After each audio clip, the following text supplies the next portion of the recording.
Hey everybody, what is going on? This is Anthony with the VR Game Rankings YouTube channel, and this is the weekend wrap-up. Well, it's kind of the weekend wrap-up.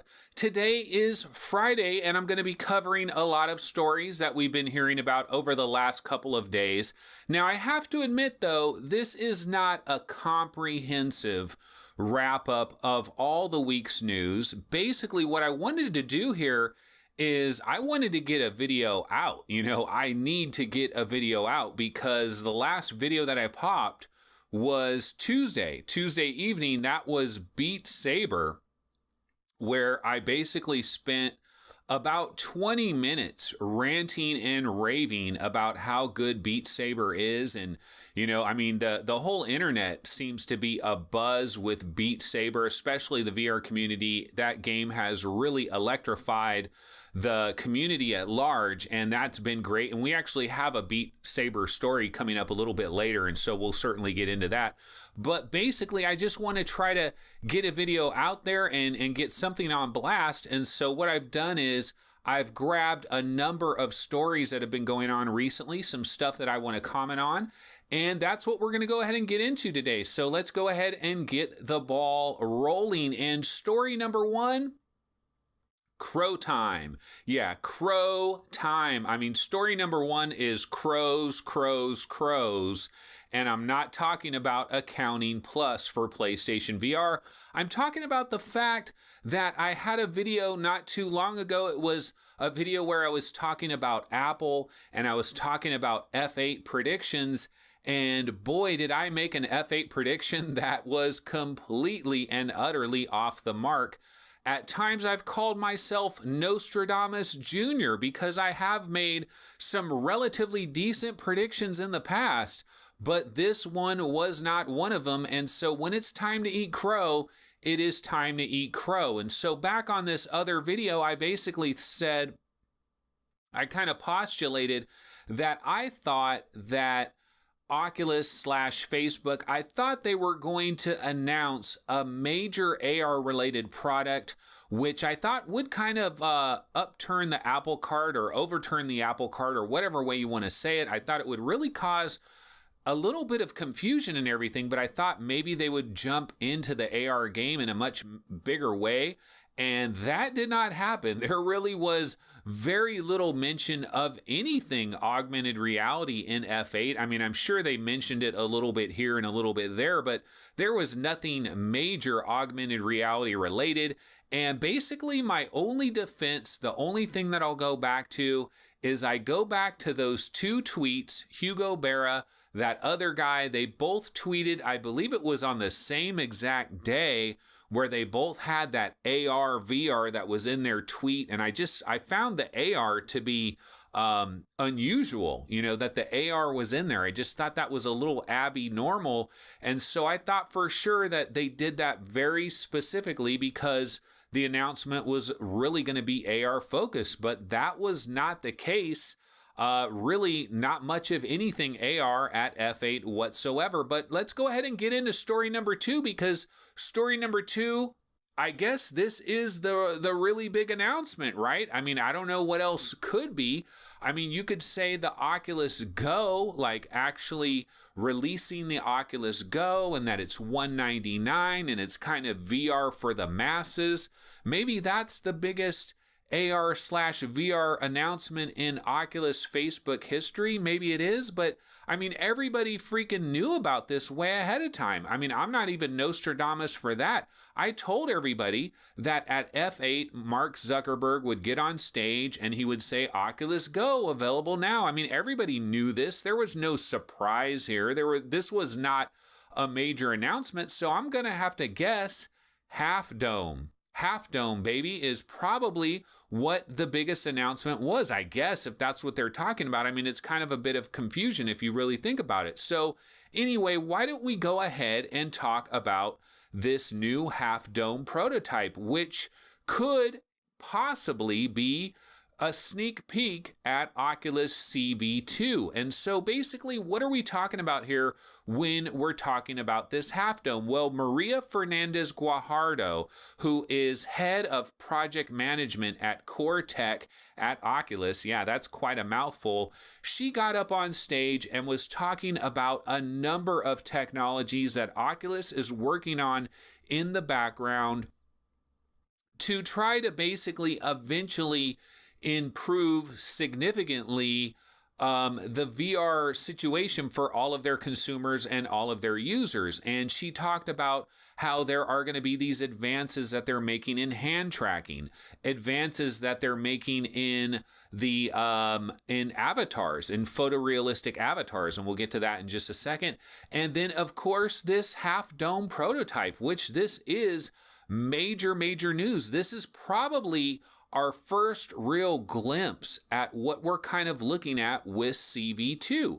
One of the things that we have to understand here is that HTC Vive, they've come out with the Vive Pro, and, the Vive Pro is kind of like their new headset, and they've kind of enjoyed a lot of time in the sun with kind of this updated headset. And Oculus, Oculus has just been stuck with the regular standard old vanilla Oculus Rift, and we really haven't heard anything whatsoever about CV2. We haven't heard any kind of sneak peek or anything, and I kind of think that that's what we're looking at here with Half Dome. Half Dome is kind of a little bit of a sneak peek at what we're probably looking at when we're talking about consumer version number 2. So what does Half Dome contain? What is Half Dome all about? Well, first of all, Half Dome, just the name there, they're basically saying half dome. So imagine that you have a dome that's over you, that this dome that is surrounding you. Well, now imagine that you chop that dome in half, and you basically have this half dome, and that's kind of what they're talking about here with 140-degree field of view. So they're obviously not going down the Pimax road. They're not trying to have a 200-degree field of view. They're not trying to have a 210-degree field of view or 220 or anything like that, which would be truly impressive. I mean, to really try to get to where our human vision is. But instead, what they've decided to do is they decided, you know what? We don't want to have an obnoxious looking headset that is a big hammerhead shark that is on people's heads, because I don't know, maybe they kind of feel like I feel that I don't know that the hammerhead shark look is really going to work long term. And that's kind of what Pimax has going on with, the hammerhead and the Star VR and all of that.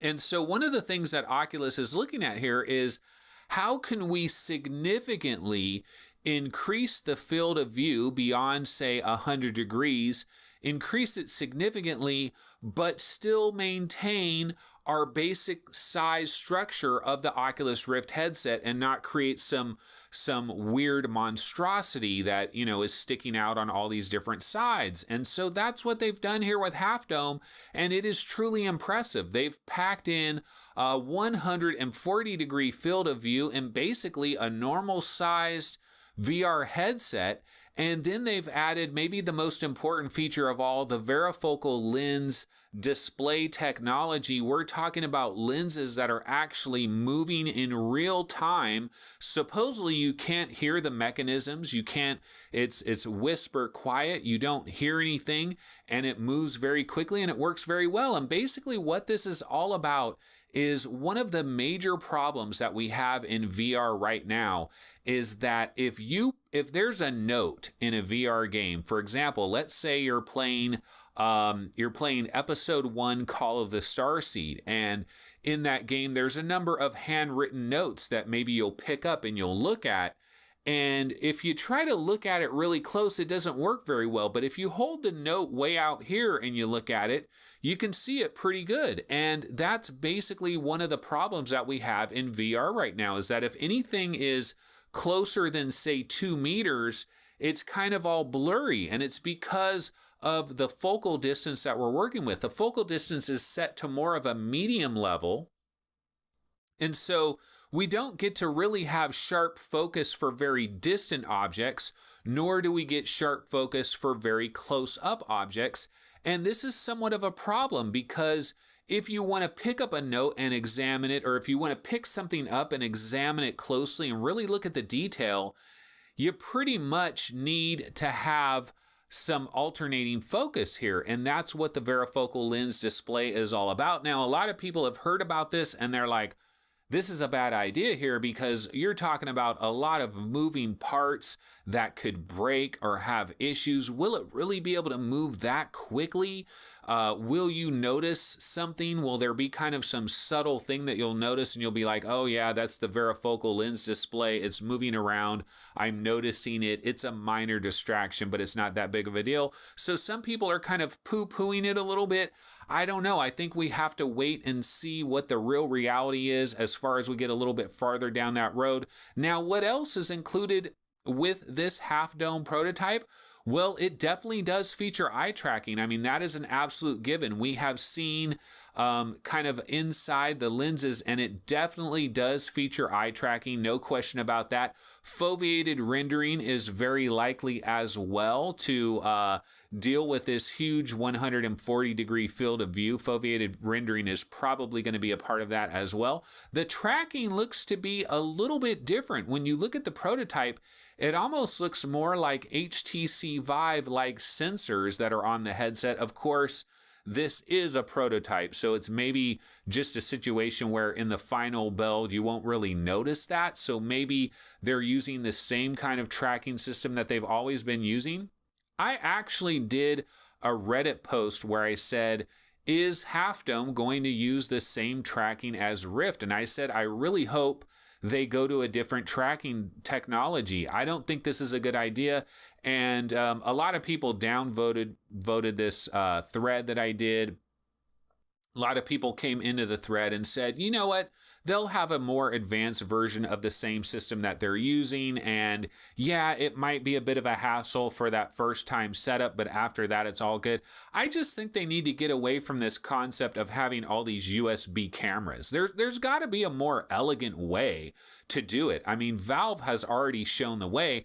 The two lighthouses, if they had a little battery pack in them that you could charge up once a week and it provided enough battery power for a full week of running the lighthouses, that would be incredibly elegant because then you have no wires at all. I mean, you would have to charge them up every once in a while, which that would be a little bit irritating as well. But there's got to be a more elegant solution. I can tell you guys personally, I have 4 sensors and I have USB cables that are running all over my ceiling, and it's not the most elegant thing. And then if I wanted to try to take this somewhere and show somebody else, how the hell am I going to do that? There's no way in hell I'm taking down these sensors, so I'd have to buy some additional sensors to be able to take my Rift somewhere else and show them. So I gotta feel like there has to be a better way to do the tracking, but we won't really get into that. Now, one thing I will mention though is there was a quote that Nate Mitchell said,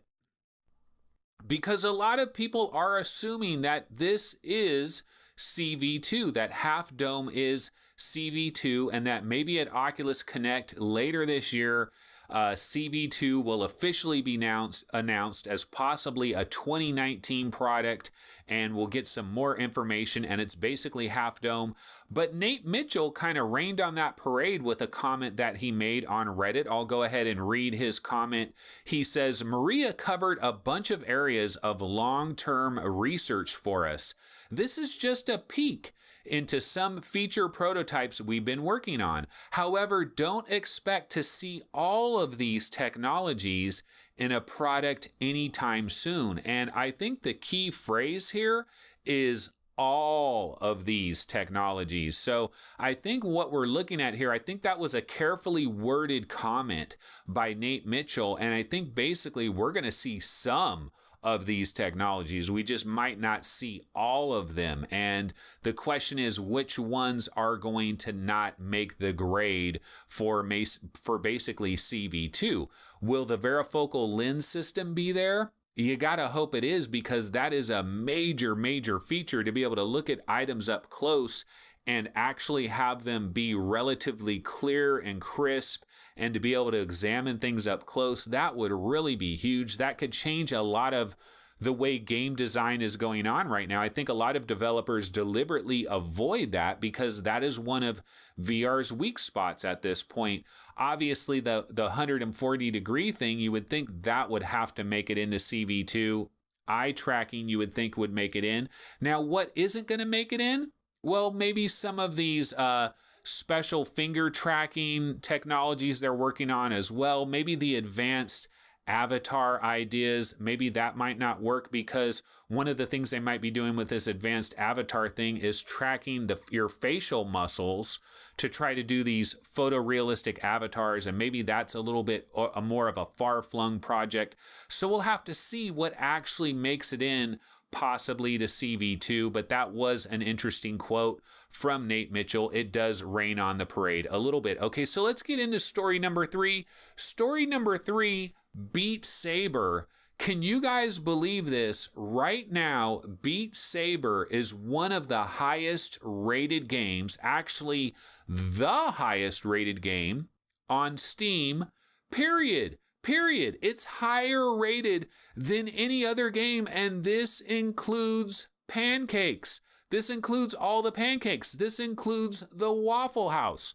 All the flat games are included as well, yet Beat Saber is numero uno. Now, obviously, this is probably a temporary thing, and it will eventually fall down a little bit, but basically, Road to VR has a story about this, and Beat Saber, at the time of Road to VR's article, it had a 99% positive score with 1,250 different reviews and an overwhelmingly positive rating at the time of their article. And on Oculus Store, Beat Saber has a 5 out of 5-star rating with 350 reviews at the time of Road to VR's article. And you know, one thing I said about Beat Saber, and this was a long time ago when I first covered Beat Saber on the show, is I said, you know what, Lowkey Man and Split, these two guys from the Czech Republic, I said they're going to be driving Ferraris. They are going to be rolling in Ferraris around the Czech Republic. And you know what? I think that's Nostradamus again. I think I was pretty accurate on that one. I have a good feeling these guys are going to be in some kind of luxurious vehicles. Maybe not Ferrari, maybe they're Lambo guys. So maybe they'll be rolling in Lambos.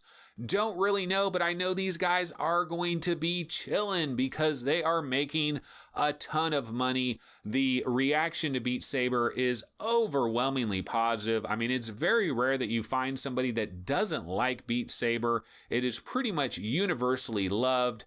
You know, is it the next thing since sliced bread? Not exactly. Not, you know, I mean, it still has its own issues, but for the most part, it's very hard to play Beat Saber and walk away thinking that you didn't have a great time. And that's probably the most important thing. Okay, so I mentioned briefly that Facebook is working on these photorealistic avatars. And one of the things that I've talked about on this show a number of times, and I've probably mentioned it on VR Roundtable a number of times as well, is I really feel like one of the missing pieces in VR right now is that, I mean, the biggest appeal of VR really is that you're stepping inside a video game. I mean, that's the real appeal to VR. If you have somebody that knows nothing about VR whatsoever, but they're a video gamer, you can tell them, dude, you're inside the game. You're inside the game. But the thing is, we're not really inside the game, because when we get into the game, we're basically a ghost. We're basically the invisible man. We might have two hands that are moving around.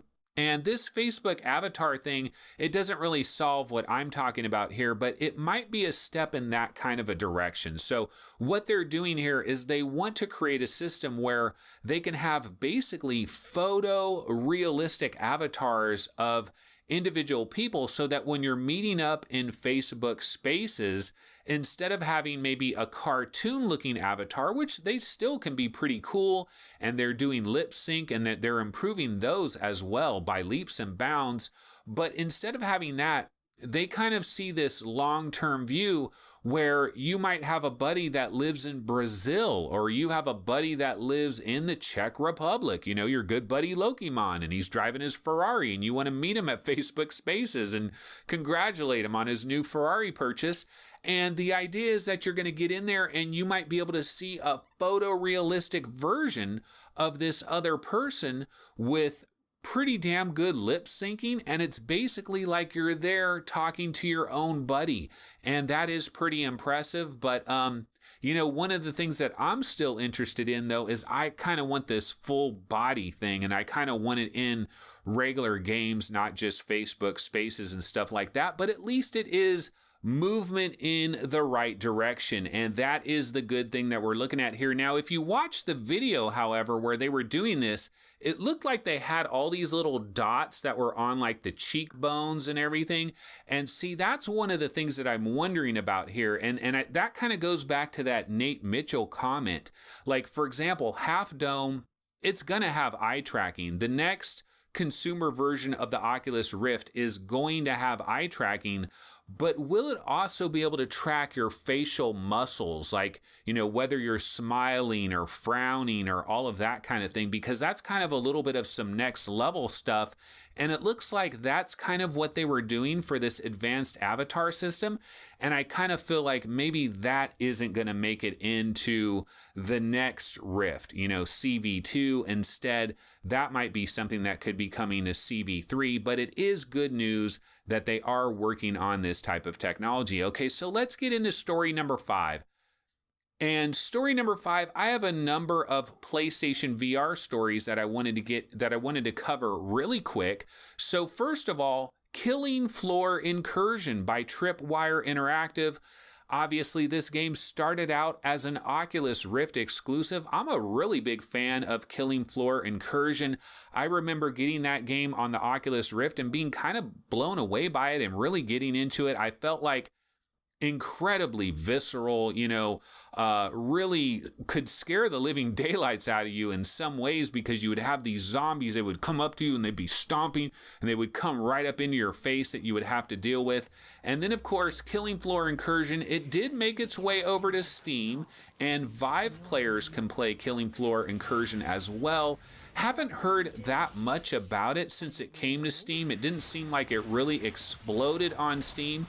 But now it's available on PlayStation VR. And one of the things I've noticed is there's quite a few people in the PSVR subreddit that are really loving this game, and that is good news. It's really good to see PSVR get another really solid game, another PC port that has made its way over. This is something that is continuing to happen, and it's because there are so many PSVR systems that are out there that it just makes good business sense. If you've got a good PC VR game and you don't bring it to PSVR, what are you doing? Because you are missing out on an incredible opportunity to sell a whole bunch of additional copies of your game.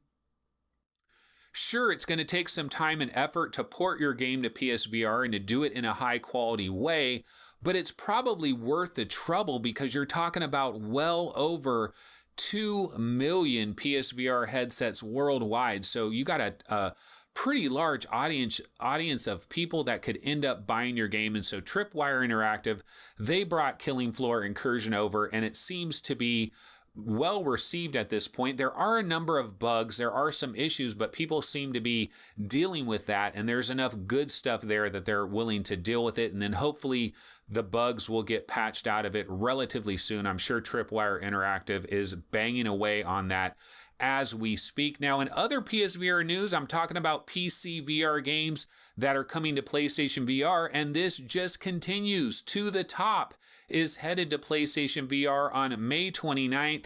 I've ranted and raved about To the Top for a long time. I think this game probably will work quite well on PSVR. I'm sure it will be using the Move controllers. It will be interesting to see how this game translates to PSVR and whether or not the PSVR community latches onto this game in the same way that the PC VR community has. It's gotten a lot of support. It's definitely one of the fan favorites out there. And then Abduction. Do you guys remember that we've been waiting for an Abduction VR patch for what seems like the longest time. Cyan Incorporated has been talking about this a number of times. They said that they were waiting on approval, that it was going through the approval process at Sony, that it had to pass cert, that there were a couple of problems with it. They had to rework it and then send it back into Sony, and it has to go through this certification process, and that it just takes time. Well, time has been taken, and on May 8th, Abduction is going to be available for PSVR. Now, the question is, what about everybody that already has the PS4 version of Abduction? Will they get a free patch that will allow them to play the VR version, or are they going to have to actually buy the VR version? Now, we don't know about this. We're waiting to hear back from Cyan as far as this is concerned, but it is good news that Abduction is finally heading to PlayStation VR. All right, and then I'm down to just a couple of stories, and then we're out of here. So story number 6, Box VR is the free game on Oculus this weekend. And you know what? Going back to my Beat Saber video that I dropped on Tuesday evening, there was a comment in that video. Unfortunately, I don't have the name of the person that left the comment, but somebody said, it's obvious Anthony has not played Box VR because he didn't mention it at all when he was talking about these other rhythm action games. You know, I was talking about Airtone, I was talking about Auto Shield, I was talking about sound boxing, and no, I did not mention Box VR. In fact, I didn't know that Box VR was a rhythm action game. I heard a lot about Box VR. I've heard it mentioned here, I've heard it mentioned there. I know a number of various YouTubers have done different videos on Box VR, but I honestly haven't looked into the game too much myself, to be completely honest. And yeah, that guy was dead on with that. I have never played Box VR, but you know, that is what is so wonderful about this free weekend series that Oculus continues to do. Every single weekend there seems to be a new game that is featured, and this weekend it is Box VR, and I've already downloaded it. Haven't played it yet. I'm going to be hopping into it later this evening, but I definitely want to check it out because a lot of people do talk about this game, Box VR, so it's a great opportunity for me to get some hands-on time with the game this weekend. So I highly recommend everybody else, if you have an Oculus Rift account, go ahead and download it and give the game a spin. Okay, and so the final story of the day, the Oculus Go. Now, unfortunately, I do not have an Oculus Go, although I've been very tempted because a lot of people I know, they have picked up one of these Oculus Go's. I just wanted to give a few brief thoughts on what I'm kind of thinking about with the Oculus Go. And so, you know, obviously the main criticism that everybody has is 3 degrees of freedom, you know, so you cannot lean back and forth, you know, that's where it becomes an issue there. And, you know, the controller is 3 degrees of freedom, but, you know, there's a lot of good games that work with it. You can pair an actual standard regular controller to, I believe you can pair an Xbox controller to it. So you can play games like Kin and games like In Space and some of these more arcade-like games that you could play on it. And, you know, I've heard some good things. Some people have said some good things about some of these games. They're obviously a step down from what we have on, you know, PC VR, but there's still some interest here. And one of the things that I'm curious about is, one of the things I think about in relationship to Oculus Go is, what about video related stuff? Like, can you watch Mayubi? Can you watch Senza Peso? You know, can you watch can you do Blade Runner 2049 Memory Lab? Probably not, because that's using a lot of graphics that's interlaid with video as well. But that's what I'm really curious about. I know the Oculus Go is not going to be playing any like Arizona Sunshine or anything like that. I know it's not going to be able to play any of these PC VR games that we know and love in terms of playing them like they really play on PC VR. But what about like some of the videos and some of the non-gaming experiences? Will it be able to do any of that stuff? And to what level is it going to be able to do that stuff? Like Google Earth, like, can it do that? Like, I mean, I'm wondering what it can do along those lines. I've mentioned before that I'm kind of interested in this portable VR arcade thing where I would go to churches and schools and businesses, and I would basically bring a VR arcade setup and set up a VR arcade, have a number of little VR stations that would be set up. And I've kind of thought about the Oculus Go. Would this be a good option to have a number of Oculus Go headsets there as well, so people could try out possibly some of these 360 videos that might work really well, where you don't really notice much of a difference between viewing it on an Oculus Go and viewing it on a Rift or a Vive. I'm sure there has to be a handful of situations where there's no degradation whatsoever, and that's what I'm really curious about. I'm wondering, what is the list of VR experiences where you notice no degradation whatsoever, where you're getting basically an identical experience to its bigger brother, or to say the HTC Vive. So that's some of the stuff that I'm interested in as far as Oculus Go. I do know that Steve from VR Roundtable, he has picked up an Oculus Go himself, so we're going to be talking about that a little bit on the upcoming episode of VR Roundtable, so we'll definitely talk about it there. So I am definitely interested in hearing his thoughts about that. And I might be picking up an Oculus Go sometime in the not too distant future. So I'll definitely try it out myself at that point. But anyway, guys, that's going to go ahead and wrap it up for the weekend wrap up. Again, I just wanted to get some kind of video out there, put something out there for everybody that likes this channel, something for them to chew on a little bit. Maybe I'll have another video this weekend. Maybe it'll come Monday. I don't know. We'll have to see how that works out.